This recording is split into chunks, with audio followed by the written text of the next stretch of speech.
This is The Guardian.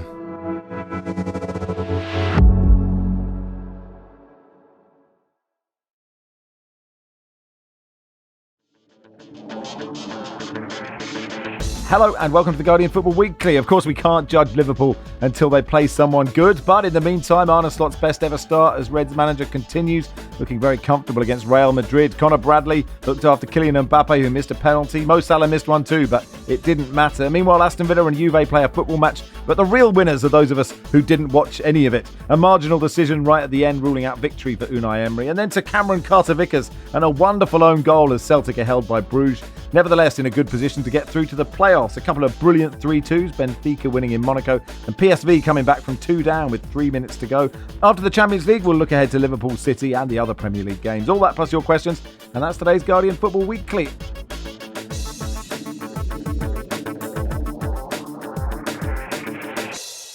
On the panel today, Barry Glendenning, welcome. Hello, Max. Hello, Lars Sivertsen. Hi, Max. And good morning, Mark Langdon from the Racing Post. Hi, Max. Let's start Anfield then. Liverpool 2, Real Madrid 3. And before we chat, Sid Lowe got up very early to fly back to Spain. So I chatted him at 5 a.m. and I didn't think it would be worth waking any of these lot up to do that interview with me. So here's me and Sid. I began by asking him what he made of the game. Okay, I'll be honest with you. When we got to half-time, I thought, we've seen this before. I thought Real Madrid were going to find a way through it because it tends to be what happens. And then, admittedly, once Mbappe's missed a penalty and once Liverpool do finally finish it off at 2-0, you then look at it from a more logical point of view. Because, of course, it's easy to analyse Real Madrid logically, but over the last few years in the Champions League, it hasn't always felt entirely logical. So at that point, the analysis in truth is that this isn't entirely surprising. It's not that out of keeping with the way that Real Madrid have played. Remember, they've already been beaten twice in the Champions League before this. And so a lot of the focus is on Mbappe, a lot of the focus is on the absentees, but I think it's a bit deeper than that. You just mentioned Mbappe there. I mean, so many of the headlines, certainly from a sort of English point of view, are this guy isn't playing very well. You know, he's just not doing much. And I don't know if that is...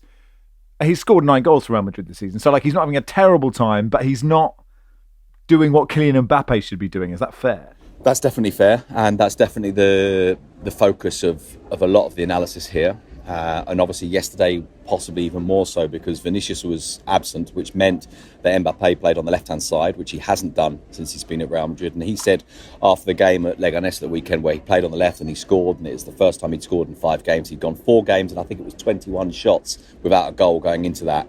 At least my kind of very superficial analysis was they were different types of shots because he was getting the ball in different types of positions. And I think there's no doubt that there was a degree of anxiety and a degree of haste in the way that he was taking those shots on. But I think it was, or at least there was a belief, and I probably shared it, that it was at least partly positional. So yesterday is even more significant because it's the big game. It's the game where you want Mbappe to be that star player, and it's him being allowed to play with a relatively free role to the left of the forward line. And he didn't play well at all. Now, I would agree with you. I think if you look at his statistics and his performances until these last 3 or 4 weeks where I think there has been an anxiety about him, I don't think it's been that terrible, but obviously it hasn't been Mbappe level. And it's quite interesting if you listen to the press conference from last night after the game. A lot of the questions were direct to Ancelotti about the idea of Mbappe being emotionally not quite right or mentally not quite right, not psychologically kind of connected, if you like, and looking a little bit anxious, looking a little bit rushed. And this comes off the back of a question at the weekend, which I think was badly phrased, and Ancelotti didn't like it, in which he was asked basically if Mbappe was mentally healthy. And you know what Ancelotti said, as you can probably imagine, is that I think that's a very serious subject to be treating like this. And I think it was really bad choice of words rather than a really bad question, which is does he feel right at the moment? Does he feel part of this? Is it working? Ancelotti's answer last night was this is all about patience. He's a forward. It's what happens with forwards sometimes. We've just got to give him the time and take the pressure off him and allow him to play.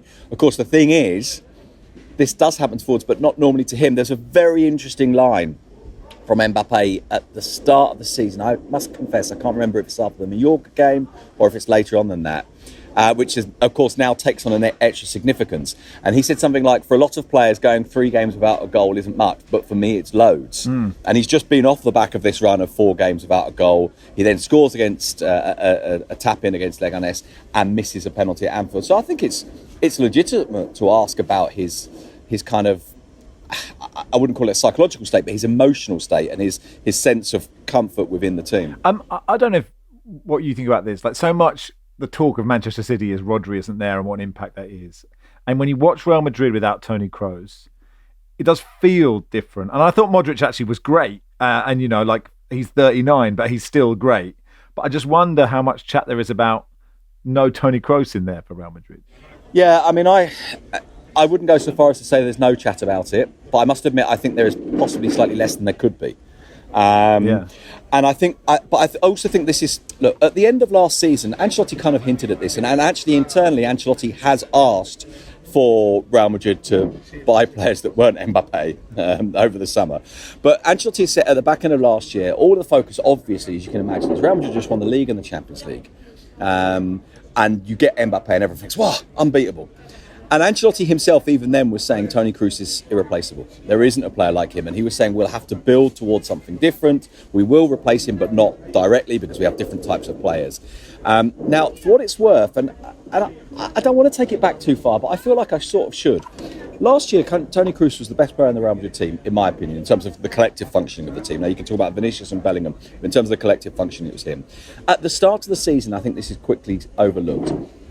I think I'm right in saying that he didn't start any of the first 3 La Liga games, maybe even the first 4, because there was a belief that after that massive battering they took at City, that Real Madrid were going to accelerate that evolution into a more dynamic, younger, more physically intense midfield, and that Modric and Kroos were, if not finished, they weren't the basis of that midfield anymore. I think what happened last year was that Ancelotti realised, or always knew, because Ancelotti knows quite a lot about this, that actually, for all the qualities of Camavinga, Tchouaméni, Bellingham, Valverde, who are all really, really good athletes, and obviously they're not only athletes, so please by no means read them only being athletes, but someone like Valverde, who's an extraordinary athlete all over the pitch, that actually no one really had that timing, that reading of the game, that understanding, which is why Kroos ended up playing loads last year, but he didn't necessarily want to play both him and Modric, because I suppose he did feel that was a concession, if you like, a bit too much of a concession to not having that physical capability. Now, I think that's one of the reasons why Modric is playing this year, because Kroos is gone, and because in truth, they don't really have anyone who can do what Kroos can do. And of that sort of modern generation of players, Camavinga and Bellingham can maybe do a bit of it, but it's not quite the same sort of thing. So, yeah, that is part of the focus now in terms of the collective functioning. But of course, just the nature of the discourse around it means a lot of it ends up being focused on Mbappe, even if, as I agree with you, there is something broader going on there, definitely. And finally, Sid, Real Madrid are 24th in this giant table, not guaranteed of even a playoff spot. So it all looks like they'll just win it again. Doesn't it? That's just what they do. You just can't write them off, can you? I mean, the 24th place, the next game is Atalanta away. And so actually, there's a chance. Because look, we're all focusing on last night. And then, of course, part of the argument, and I think quite rightly, part of the argument is, well, it's Liverpool and they're brilliant at the moment. And Ancelotti very, very pointedly last night said, at the moment, they're the best team in Europe. But then also they were beaten really comfortably by Milan. They lost in France. They had to come from 2-0 down to beat Dortmund, albeit they did then score 5 goals, and we can't overlook that. And you do look at this and think they're not that great at the moment, but we have sort of seen this before. And I guess this brings us to a much broader debate, which is about you're 24th in the league, but you could still win it. And you sort of think, I can't help thinking, is the league really for anything? What? I mean, obviously, let's see how this plays out. But no, it was interesting. There was on Spanish, was it the radio or TV last night? I think it was on the radio last night.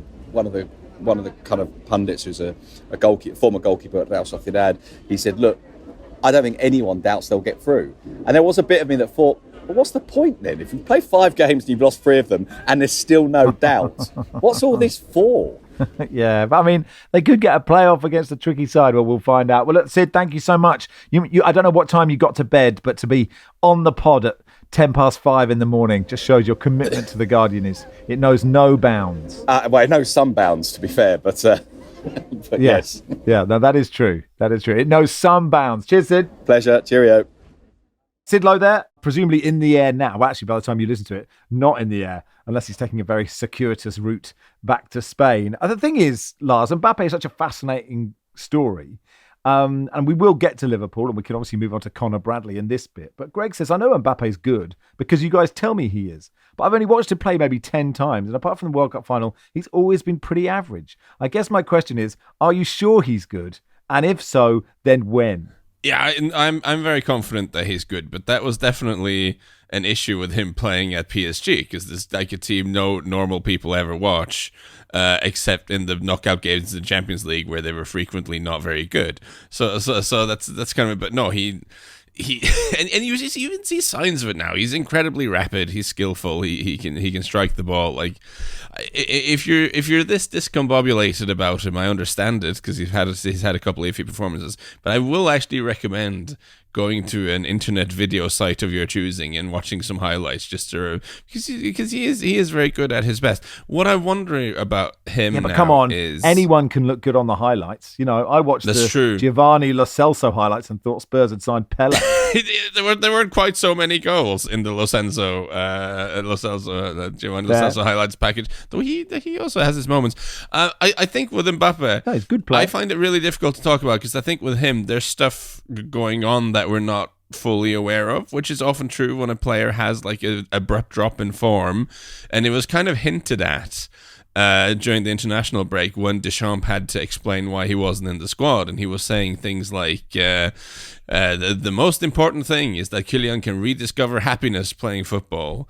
We had reports in L'Equipe from sort of unnamed people close to Mbappe saying that he's having a mental issue, that he's not having a great time at the moment, and stuff like this obviously can affect performance in a huge way. And I think even if even if he's not in person we instinctively feel very sorry for a lot of reasons that we've gone through over the years here, I think that's something we should be a little bit mindful of. But this kind of non-performance did seem particularly damaging, because from the footballing perspective, the question has always been, how do you make him and Vinicius play together when they want to operate in the same area of the pitch? Well, Vinicius wasn't there, so there's plenty of space for Mbappe to be exactly where he wants to be and do exactly what he wants to do. And it was a big occasion, of course, against a strong opponent, and yeah, he wasn't very good. And he looks very, very out of sorts. Kieran says, do Madrid move on from Trent and look to sign Conor Bradley instead? And that's the other side of this, Barry. Bradley was so good in this game. Yeah, he was fantastic. It was his first ever Champions League game, I think. And I'm reading various reports today, having Mbappe in his pocket. And he pretty much did. That tackle he put in on him, which really got Anfield on his feet, was superb. I thought also a little risky, because if it hadn't come off, it would have been a straight red card. But, that's just me being clucking unnecessarily. And he could have scored. He had brought a brilliant save out of Thibaut Courtois as well. So he's good with the ball, without the ball. Brilliant defensive performance, and it was indicative of just a near perfect Liverpool performance. They could have won by more. Courtois to make some good saves, and as they say, you can only beat what's in front of you. And I think what was in front of Liverpool was a big name, iconic European heavyweight that was missing several key players through injury, and a couple more key players. Hello Jude, hello Kylian, who were on the pitch but did little or nothing. Good to say hello, Jude. You could have said hey, but hello works as well. You're too good for that sort of thing. You got to rise above it. I've been up a long time, Max. I could have actually joined that call with Sid. I've been up a very long time. It is worth pointing out how comfortable Liverpool were here, and worth talking about what Arne Slot has achieved so far. And it is only so far, but like Jurgen Klopp had never beaten Real Madrid in 6 attempts. Liverpool hadn't beaten them since 2009. They've only lost once this season. It's sort of incredible start. 17 wins in 19 games, motoring along in every competition. Arne Slot did say after the game that, if we beat Real Madrid at the back end of the competition, then that's when it really matters. And Jurgen Klopp just lost a couple of finals, so maybe unfair comparison really, given sort of what was on the line in this game and then what Klopp faced with his Real Madrid teams. But definitely, Slot he slotted in perfectly into the job. He doesn't go around in the same way that Klopp did. As soon as he came in, he said, "I'm not going to be like pumping my fist towards the Kop." It's not the way he wants to go about it. Subtle tweaks to the team. Curtis Jones coming in and making, I think, a really big difference and influencing the side. The combination of three up front, whichever three it is, seems to cause different threats. And even sort of Darwin Núñez, who has a lot of critics and isn't always perfect in front of goal, I felt like his work in that first half and the threat that he caused was immense to Real Madrid at times, and probably deserved his goal. But I wondered whether he might have made some changes, actually, because they're in such a good position in terms of the Champions League. I wondered if sort of Sunday's game against Man City was going to be more on his mind, but clearly very sort of comfortable and confident in the team that he selected were able to beat Madrid and then go on against Man City. And they didn't really burn up that much energy in the game either. So it was quite a comfortable 2-0. I mean, if anything, it flattered Real Madrid. But it is fascinating, this with the fixture list, about how we were all thinking they're finally going to play someone good, right? And so they played RB Leipzig and they beat them, but RB Leipzig have got 2 wins in the last 8, so maybe not actually good. They beat Leverkusen, but of course they've been pretty up and down. It's not a super strong title defense, so they're not great. And then they play Real Madrid, but they have all these injuries, and Mbappe is having a weird time.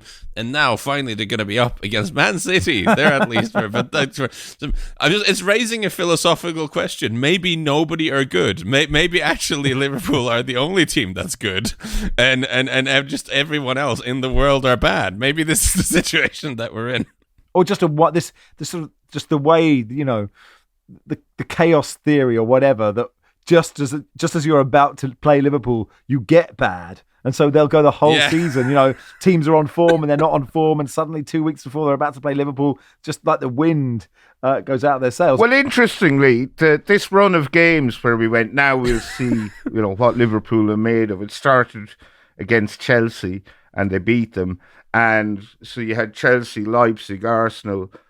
2 games against Brighton, Bayer Leverkusen, Villa, Southampton, Real Madrid. And everyone, some tough games there. And Southampton. Southampton's the one they made the heaviest weather of, I would say. It's a good point. Michael says, is there a genuine decision for Slot to make to keep Kelleher in goal when Alisson comes back from injury? Obviously saved Mbappe's penalty. Mark, you're shaking your head. No, I don't think so. No, you pick your best goalkeeper. Kelleher's done very well as the number 2. Clearly, Liverpool don't feel like he's the number 1 because they've already signed a sort of new goalkeeper for next season as well. And as well as Kelleher has done, I'd go straight back to Alisson once he's properly fit. But it does show the I think advantage of those teams that are able to have 2 goalkeepers that you can rely upon, and that difference between the first goalkeeper and the second goalkeeper at Liverpool doesn't feel to be as vast as maybe at some other teams. Is there anything particular that makes you think about that right now, Mark Langdon? Out of curiosity. We'll get to Fraser Forster wearing his flip-flops. Mo Salah says he's disappointed Liverpool have not offered him a new contract, and he feels probably more out than in terms of staying before the end of the season.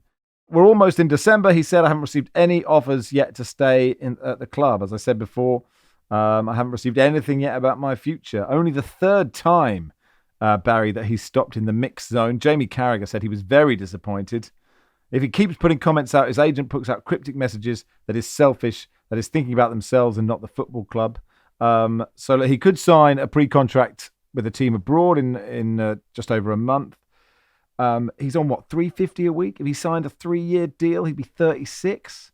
Tricky position Liverpool are in, isn't it? It is up to a point. I'm inclined to agree with Jamie Carragher on this one. I don't think it's a conversation to be had in public. It was a quite deliberate move by Salah to stop and chat to whoever he spoke to.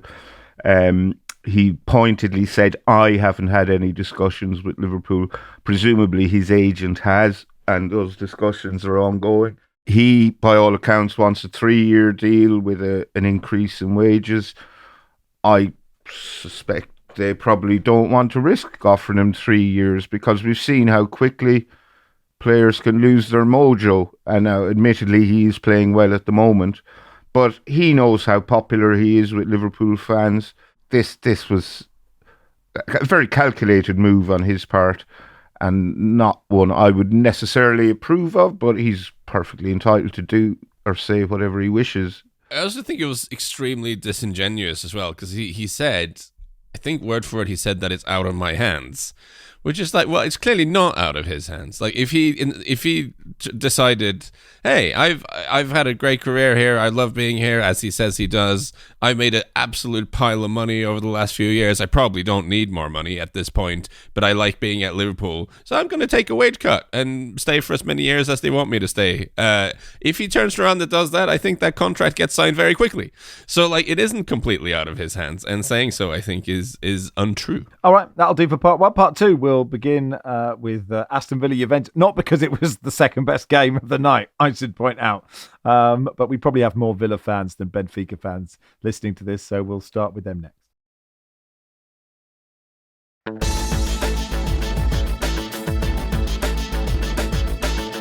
Welcome to part two of the Guardian Football Weekly. Sean, who is a Villa fan, says, is it about time we gave goalkeepers more protection? So Morgan Rogers scored in the 93rd minute, perhaps the first thing that happened in the game.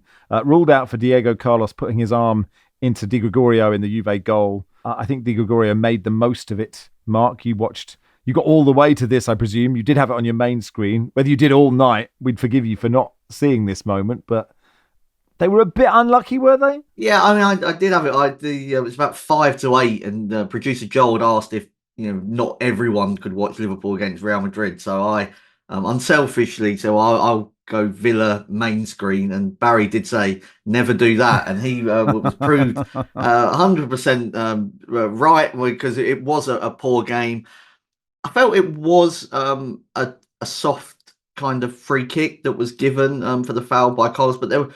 Having watched it sort of in real time, I thought it should have been a goal. The more I watched the replays, the more I understood why it was disallowed, even if the goalkeeper did make the most of it. And after the game, Emre and Ollie Watkins both kind of said, yeah, fair enough as well. So it doesn't feel like a robbery or a disgrace. I think the game in total was very tight and deserved to finish 0-0. There was one real moment of quality, and that came from Martinez in the Villa goal when he kept out Conceição's header. I think it could only have been like one more ball rotation, it would have been over the line. So he did fantastically well to scoop that away. But this was a game between a Villa team that was short on confidence, and when you are short on confidence, you don't do things quickly, and sort of they were taking 3 touches instead of 1 or 2 and just slowing the game down, which suited Juventus. And it's worth saying from Juve's point of view, I mean, they were absolutely decimated by injuries. They only had 4 outfield substitutes to call upon, were missing players all over the pitch, and probably the biggest loss for them was Vlahovic up front, because Weah was kind of there as a nominal number 9, but I don't think that's the job he wants to do on his own up front. And so Juve were powered apart, Villa not in their sort of greatest moment of the season, and I think that's why it played out in the stalemate that it did. Yeah, I suppose it's worth thinking that if Diego Carlos sort of softly did anything to me, it would put me off, because he is a unit, isn't he? But the flip side to that is, I kind of want to, if you ever see like Di Gregorio in a nightclub, if you could just sort of nudge him in the side and see if he goes, if he just immediately goes on the ground and like rolls around. I do wonder about the nervous systems of football. Some of footballers really should like be taken to a lab and studied for science. The thing when you hit people with the hammer in the knee and then you see what happens, because it just seemed to be put together in a very different way than a lot of other human beings. I would say though, Lars, that you kind of, the rules of football in a nightclub are not quite the same. You wouldn't want someone to go in going for a slide tackle Conor Bradley style in a nightclub either. I would like to see that. And next time I'm in a nightclub, I want to see sliding tackles all over the gaff. I think that'd be tremendous. Langdon has clearly never been in the Swan in Stockwell.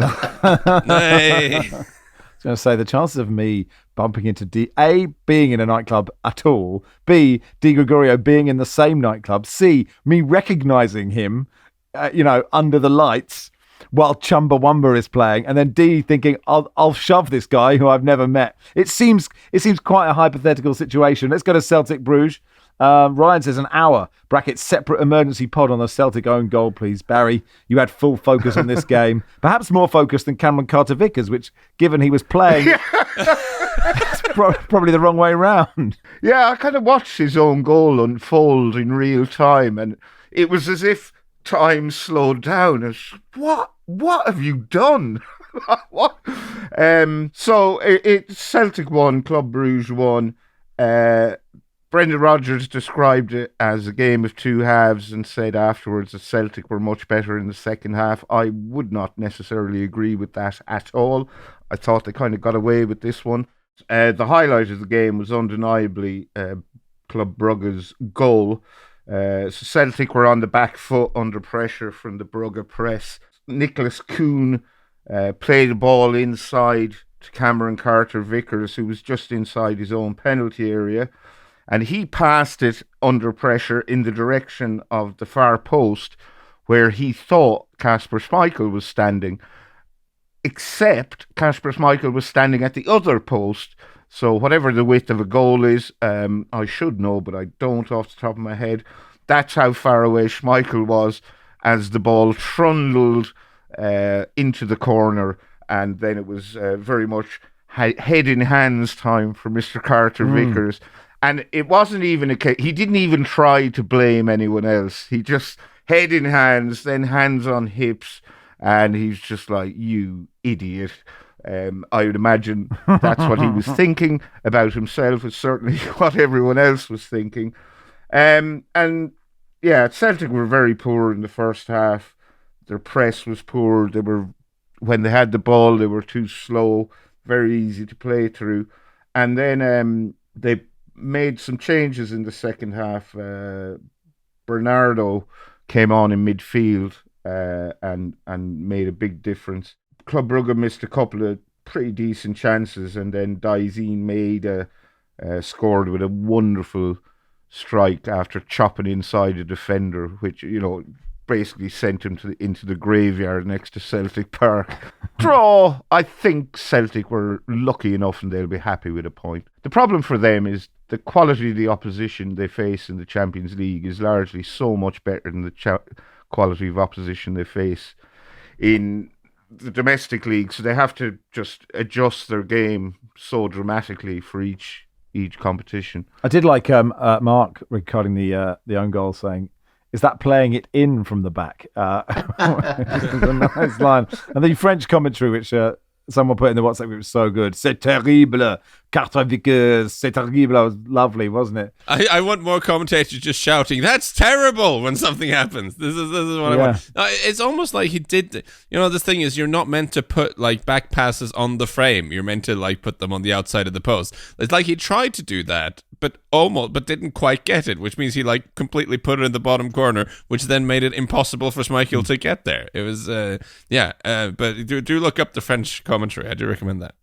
But Celtic do, Mark, have Zagreb away, Young Boys at home, Villa away. I mean, they should at least get to the playoffs. They could feasibly win, two of those three? Maybe, 3 is not inconceivable.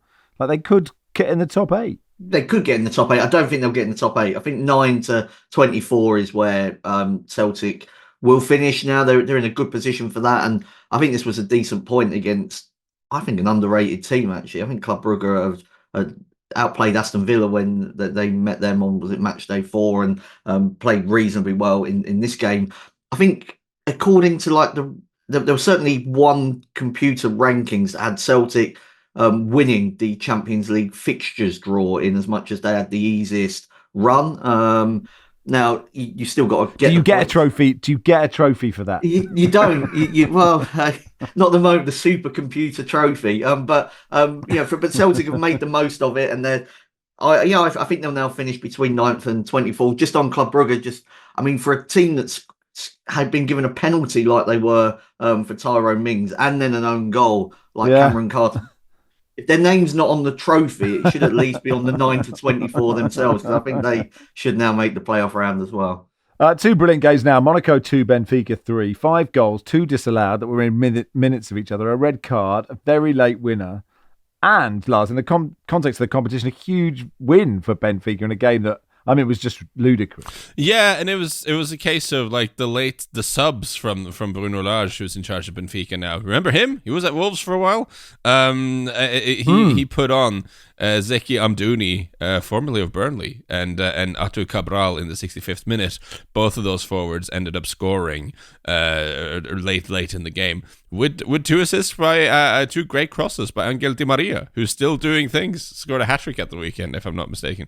So a pretty wild game. Our dear friend Will Unwin was actually at this game, though he seemed to be mostly upset with the referee based on his sort of messaging on Blue Sky. He was writing that the ref is putting on one of the worst refereeing performances I've seen in the professional game. So that's a thumbs down to the ref from Will.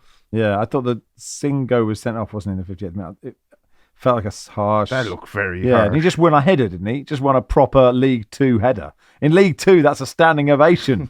Champions League. What are you doing? I have to say, I was more surprised to discover Angel Di Maria plays for Benfica than I was to discover that Junior Hoyle and Dwight Gale play for Hibs.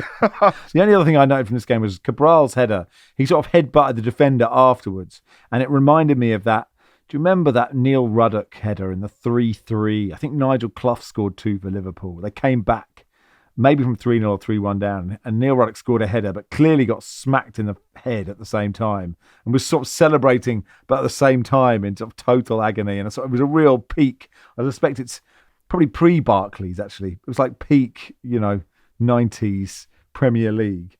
PSV, meanwhile, were 2-0 down to Shakhtar with 3 minutes to go, Mark, and they won 3-2. They did. A brilliant comeback from PSV. I didn't expect them to be 2-0 down in the first place, has to be said. That sort of shocked me at half-time when Sikan and Zubkov had put Shakhtar 2-0 up. But the Pedrinho sort of red card, was it 20 minutes left, just tilted the game sort of back to give PSV a chance. There was a fantastic goal from Tillman that was that to make it 2-2? I can't even remember now the order of the goals. So that was the 2-2 one. Yeah, he's hit it from 30 yards into the top corner, and then Pepe, who's been on a remarkable goal scoring sort of form in recent weeks for PSV, scored the winner. I thought that Peter Bosch, do you see his reaction after the goal? He was sitting on the chair. He was just sitting down. Yeah, sitting down on the chair while everybody around him in Eindhoven was going absolutely sort of berserk. So even one of his assistants come over and started shaking him as if to try to wake him up. But he was probably angry in that kind of weird way that coaches are, that they got themselves into a position where they were 2-0 down at home to a team that they should be beating. They recovered the situation. They did have 35 shots in the game, PSV, and 18 of those were on target. So, they were chasing the game for a long time, and eventually all that pressure counted. Well, it's just one of those games where a goalkeeper has a game of his life, Riznik for Shakhtar, and still comes out on the losing side. He made some brilliant saves. Malik Tillman's opening goal is he'd a free kick out wide, and everyone's expecting to cross it, and he spots a little tiny gap between the post and the keeper, and hits it bang on target, and Riznik can't quite keep it out. And I was thinking, that's the goal of the night for me. And then a couple of minutes later, he scored a better one. So it's classic ball stay ball. To Mr. Tillman. It's such a brilliant ball. If the view from behind the goal and the way he strikes it, and it just stays so pure. It is ball stays ball finish of high quality. Yes, Lars. And it's also possibly my favorite type of goal, which is a goal that I think a lot of coaches would be annoyed at him for attempting, because he's almost 30 yards out. You're pushing for an equalizer late in the game. You've got 4 players in the box. Just get it wide and get a cross in, or just try to find an open. Like, don't shoot from there. You're definitely not supposed to do that. And I absolutely love it when you have just a half second. You can tell, oh, he's going to shoot. That's really stupid. And he whacks it into the top corner. That's I love that. That's a good bracket. But 35 shots in this game PSV had. So as much as I think we're all instinctively kind of want Shakhtar to do well and to get results, I think you have to say there was some level of footballing justice in this being a home win in the end. Yeah. Did you not like it when Mark said that they'd had 35 shots? Did you want to just... Oh, I missed that. Yeah. I was probably looking up something else. I mean, that happens. That's okay. Barry, do you want to say how many shots they had, just to let's round it off? I don't know how many shots they had. No, neither do I. I wish someone would tell me. Let's go. Bologna-Lille. Lille won 2-1. Let's rattle through these last 4 games. Lars, what did you make of this victory for Lille? It was a game that happened. I feel bad for Bologna, because Bologna is one of those classic stories of a team that like really performs above expectation and does brilliantly well to get in the Champions League, and then they get completely picked apart and they can't really make an impact in the tournament. But I mean, Lille are playing well. Bruno Genesio has them doing good things. I think they're 4th in Liga now, and a good result for them. But it's kind of sad to see Bologna kind of following a pretty predictable trajectory, I guess you would say. But I think it's still, it's a shame that this is how it goes quite so often. Dortmund won 3-0 in Zagreb. Mark, last season's finalists in a pretty strong position now, aren't they? Yeah, they're sort of 17 shots had in this game, Max, Dortmund. But in terms of sort of their Bundesliga and Champions League form, they seem to raise their game really for Europe at the moment. They made what could have been a tricky away game, because Stuttgart were absolutely hammered away to Red Star. So this could have been an awkward game, but it wasn't. Jamie Gittens, who's probably one of those players that actually highlights Dortmund's form in the Champions League and domestically, because he seems to come alive in the Champions League, scored the first goal. Guirassi's goal right at the end kind of, I suppose, just flattered it and the final scoreline to make it 3-0. But an important win, because they are a team with so many sort of the usual suspects struggling to make the top 8. Dortmund are in a position where they might be able to sthink into it. I seem to remember, Barry, you and I rowing about how many games there were on the opening Champions League night, and me saying, "Oh look, Stuttgart are really good. I think they were playing Real Madrid," and I was like, "These guys are great." And they're not as great as I thought they were. They got absolutely done by Red Star. Red Star's first points of the competition, hammering Stuttgart 5-1. So I apologise, Barry. I watched this game. I can't remember the one you're talking about. I mean, I'm struggling. I think I've actually done Dynamo Zagreb goalkeeper Daniel Zagorac a massive disservice, because I think I gave Shakhtar's goalkeeper the credit for his performance. So apologies, Daniel Zagorac. So that's how difficult I'm finding this Champions League. I watched this Red Star Stuttgart game. It was quite entertaining. Stuttgart actually took the lead and then got battered 5-1. They kept getting done on the counter and completely lost the plot in the second half, and it was very easy for Red Star. There were no particularly standout goals that I can remember, but the Red Star players were just so happy, just absolutely thrilled. The stadium was bouncing, and they're now in the exalted position of 31st in this long table. I think it was Radonic who scored the 4th and 5th, but when he scored the 4th, he sort of went on a lap of honour. And like the running track is enormous. Like there's just like 7 miles between the pitch and the stands, and he was just running forever. And he probably didn't get back on the pitch until the 87th minute, and he scored again in the 88th. Finally, last Sturm Graz got their first points of the competition. They beat Girona. The highlight of this game is Ivan Martin's miss for Girona. It really is up there, isn't it? Yeah, you got there ahead of me. That was my main sort of takeaway from this game, with apologies to Sturm Graz, who will be delighted to get that result, of course. But it's not great podcasting content, is it? But just look up the miss, Ivan Martin. You have to find some, whether it's on a computer or a phone, any sort of broadcasting device that's connected to the internet. Try to find a clip somewhere, because it is one of those. It probably was easier to score than it was to get it where he got it. Like, I don't love it when we say things like, "Ooh, I could have scored that." I couldn't. I would have fallen over trying to get there. Like, I think you would have scored it, Lars. I think it would have just hit you, and you'd have got in. Because I have quite a lot of mass, and for once that might have worked in my advantage. Like, I could have just made sure the ball hit me somehow, and then proceeded in a sort of general direction towards the goal, and that would have done it. I would not have been able to lift it quite as high as the player was in the end. So I think possibly I could have. All right, that'll do for part 2. Part 3, we'll look ahead to the Premier League weekend.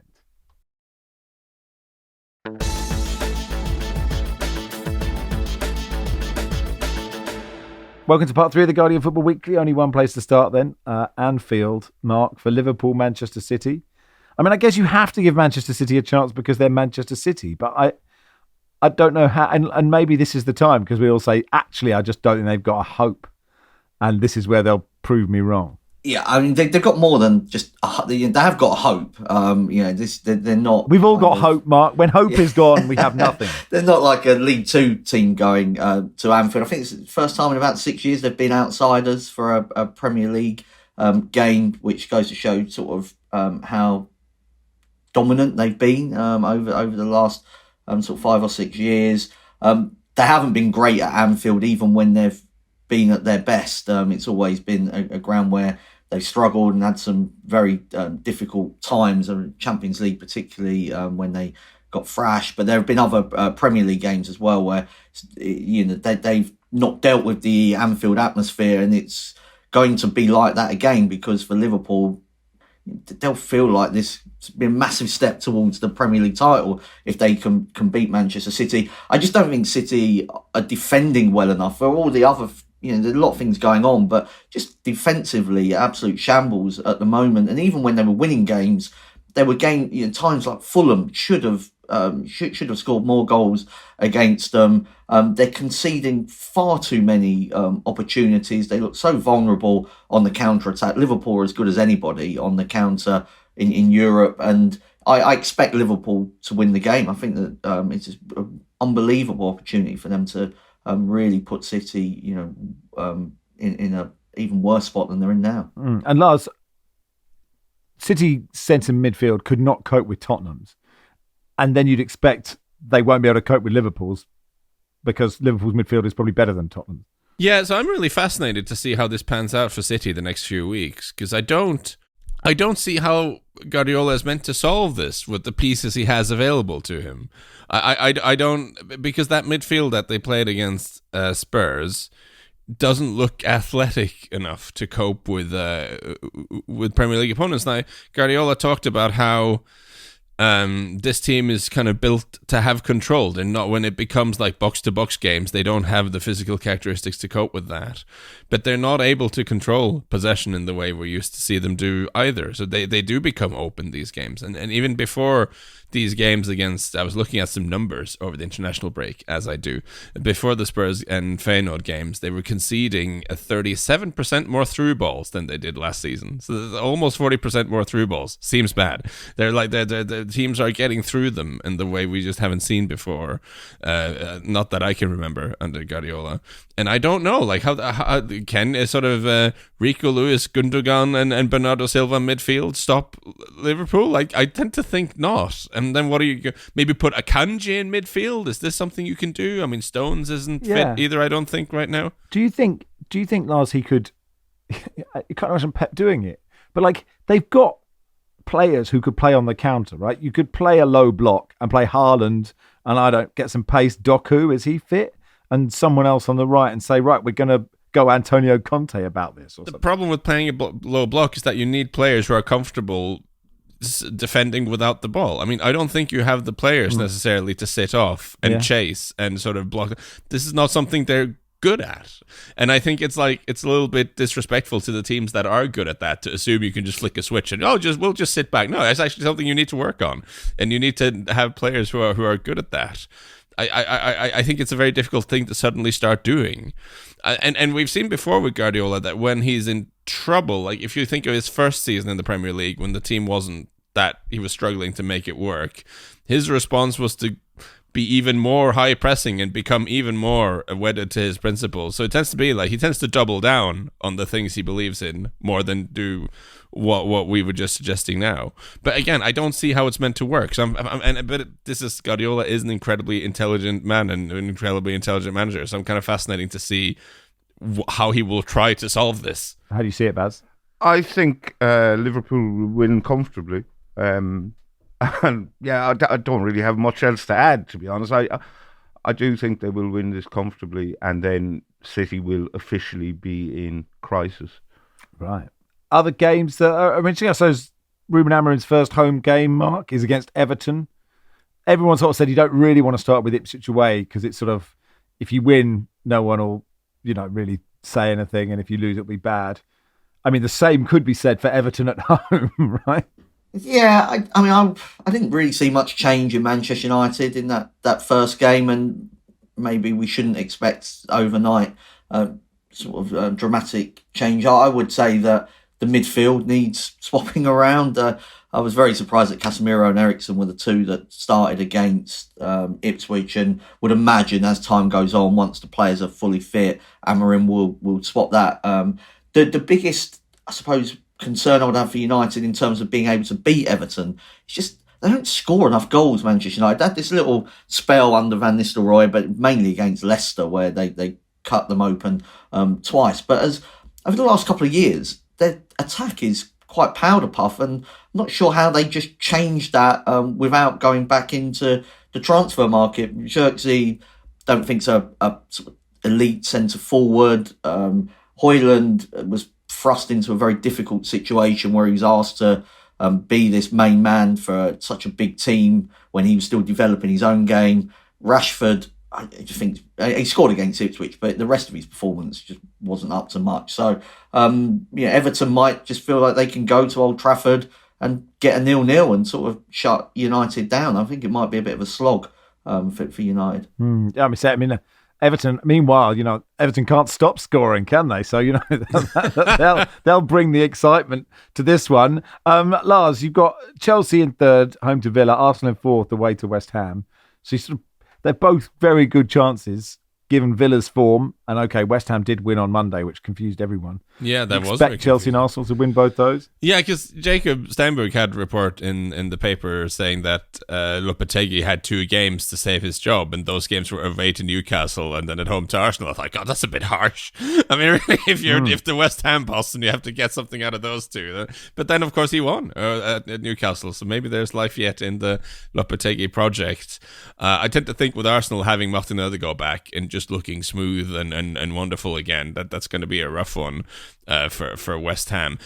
Fascinating about this Chelsea-Villa game, because Villa are sort of not great and have been not great for a little while now, not just in terms of the results, which obviously they haven't won in I think it's 8-9 games now without winning, but they haven't looked very good either, I think, in that period. So it's kind of getting a little bit urgent for Villa to turn that around.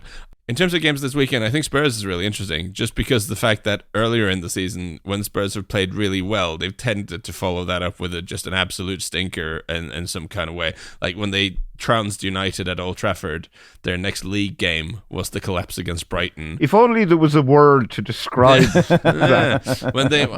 Well, I feel like that word gets described to, we can have that discussion a different time. It's like whatever Spurs does, that's not good. People call it Spursy. I think it needs a more narrow definition. But also when they beat Villa 4-1, they followed that up by losing to Galatasaray and then having that terrible performance against Ipswich. It's been like very up and down with Spurs this season, since they were very up against City, it would be good for them if they could find a way to not be very down against Fulham. Yeah, and actually Vicario missing, and we sort of talked about this briefly, didn't we, when we were talking about Creven Kelleher. We've also talked recently about Alex McCarthy, right, having to play out for Southampton, because it's what Russell Martin wants to do, and he wants to do it with Aaron Ramsdale. Fraser Foster isn't twinkle toes, Mark. I don't want to start abusing Fraser Foster yet, because he could be brilliant, and Lord, I hope he is. But that's trickier for him. Yeah, I'm not going to start abusing Fraser Forster the size of him either. No, leave that to others. He is just such a different goalkeeper to Vicario, and would not appear to have the strengths required to sort of be the backup goalkeeper for what Postecoglou wants his team to do, and that's to, you want the goalkeeper to sweep up because of the high line, and he's also got to be. Postecoglou said that he doesn't need the goalkeeper to be amazing with his feet, but I would say that Fraser Forster struggles to even be sort of on that competent level. He's more of an old-fashioned goalkeeper and a shot stopper than he is somebody that's going to start attacks. And one of the biggest problems Spurs have had when he's been in goal is that the defenders are so nervous of passing the ball back to him. And if you then press the centre-backs and they've got nowhere else to go, it causes issues for the rest of the team. And if you have to defend deeper because the goalkeeper can't do the sweeping up, then that means everybody else is playing deeper and you don't get to press the way you want to. So I think I was driving back, listening to 5 Live Radio when they announced that Vicario was out with this broken ankle, and it just can we just not have 2 days of good things? I was really enjoying the Spurs content that was going on from the Man City game. But I mean, Postecoglou says he's got full faith in Forster. You have to believe him then when he says that he's happy with him as his number 2. He kind of has to say that, though, under the circumstance. If you ask him about him, no, he's a bit crap, mate. I mean, to be honest, it's not so good. But if he thinks he's a bit crap, he should have got rid of him in the summer or sort of upgraded. So the very excellent FBref website has so many good stats. As you can tell, I've been looking at this in recent weeks. And one of the stats is, how often does the goalkeeper get it launched? It's the sort of the John Bruin stat. Well, I'm very excited about this. For the goalkeepers across the league, percentage of passes that were launched, passes longer than 40 meters. Spurs are, unsurprisingly, bottom there in terms of only 7% of balls from the goalkeeper were launched. So from Vicario, he's a non-launching goalkeeper. Whereas in the other end of the spectrum, 78% of the time, the Nottingham Forest goalkeeper plays the ball anywhere. Forest, he gets it launched. I mean, Pickford and Everton are second with 55%, right. But 78% is pretty wild. 78% of the time when the Forest goalkeeper has the ball, he'll just boot it away. This Nuno ball is happening there. Yeah. But no, the point is, Spurs really, the second closest team is Fulham with 18% of the ball being launched, so 7 is extraordinarily low. They are absolutely dogmatic about playing it out from the back, so I do think he does need to be a little bit decent. But lastly on this, on a slightly flippant note, I always think of Fraser Forster as being very slow, but it's possible that he's actually just very big. Very large objects, they look slow when they're moving because they're big. So maybe he's like a very large plane you see in the airport. It looks like it's not going very fast, but actually it must be. Maybe it's just a sort of it's a perspective problem. Could an Airbus A380 play out from the back better than Fraser Forster? This is the question I really want to know. Yeah. Headline in The Guardian, Barry, that Ruud van Nistelrooy is set to succeed Steve Cooper as the Leicester manager. I mean, you wonder if they just watched Man United slice through them twice when Ruud van Nistelrooy was there and go, well, that'll do. Leicester had considered Niko Kovac, former Bayern Munich and Wolfsburg boss, and Carlos Corberán is at West Brom as possible candidates. Very hard to say if Ruud van Nistelrooy is a good appointment or not, isn't it? I have no idea whether he's a good appointment or not. I think they were hoping or wanted to avoid having to pay anyone compensation. So he's a good pick in that regard. But otherwise, I mean, he did perfectly well in his interim spell at Manchester United. He's been good previously, or done all right previously at PSV, is it? Mm-hmm. Won a cup with them. And he's a bit of an unknown quantity, isn't he? I believe Leicester's players had their Christmas party in Copenhagen earlier this week and were seen posing in front of a sign that said, "We miss you, Enzo," as in Maresco. So does that suggest a lack of love for Steve Cooper? I have no idea. But good luck, Ruud. Seems like a nice fella. Did they take the sign? Did they take the sign with them? Or does it say that? I only read this, so I don't know if it was like a sign that was already up somewhere, or if it was a homemade banner. Let's finish with some classics. John says, given his absence from the platform, does Mark Langdon consider Blue Sky to be the vegetable of the social media world? I've got very little time for social media at the best of times, Max. So, and I'm looking to get off them rather than sort of add to the workload. So, Blue Sky could be the cauliflower of social media for all I care. Fine. But I am going to South Korea at the end of next week, and there are. I mean, if any listeners want to sort of throw me some food challenges, I mean, I'm there for a week, and I was reading in the Guardian that they've had their worst snowfall in November for 100 years. So I'm not sure how much sort of getting about I'm going to do, but apparently I've got to try kimchi, and if I don't, it's going to be seen as kind of like a national disgrace, and the people that I'm working with are... I mean, I think you can get it. I think you can get it in Essex. Would be my guess. I'm told it's very different. Right. In Seoul. I'm told it's very different from Seoul to Benfleet. Yeah. Mark Langdon trying Korean food, I think, is the content we really need to get going on TikTok and all these platforms. We need to film it. If Big John can make an Instagram success of just shouting "Bosh" after he's had a Chinese, then I'm all for it. Maybe I've found my calling. You must film this and put it on some sort of platform. Maybe send it to Joel or something. Mark Langdon tries Korean food. I would watch it. That's all I'm saying. There you go. You have one viewer. I'm not sure how many more you'd get, Mark, but there you go. One is good. Speaking of viewers in that part of the world, Max, I made the unfortunate mistake of putting the screen grab of me on Japanese television in my pub WhatsApp group chat. And one of my mates got on to a friend of his in Kyoto, whose wife said the literal translation of the show's title is World Idiots and Stupidity. How did they know? Then he also got a download of the entire show. So it's actually called Fully Exposed Stupid Special. And I'm on it, and it ends with the three co-presenters all covered in guns. So I am here for Fully Exposed Stupid Special. I love the idea they're sitting in the meeting and they've just seen a little clip of you just sitting in a bar talking about Peter Crouch and going, this guy looks like an idiot. This will be a clip. It's amazing. It's just amazing how pertinent that is. Who's seen that in the ideas meeting gone, I've got something. Yeah, what is it, Brian? Well, you'll never believe it. Oh, that's tremendous. Anyway, that'll do for today. Thanks, everybody. Thank you, Mark. Thank you, Max. Thanks, Lars. Thank you, Max. Cheers, Barry. Sayonara. Football Weekly is produced by Joel Grove. The Sid Lowe interview was produced by Max Rushden. And our executive producer is Phil Maynard.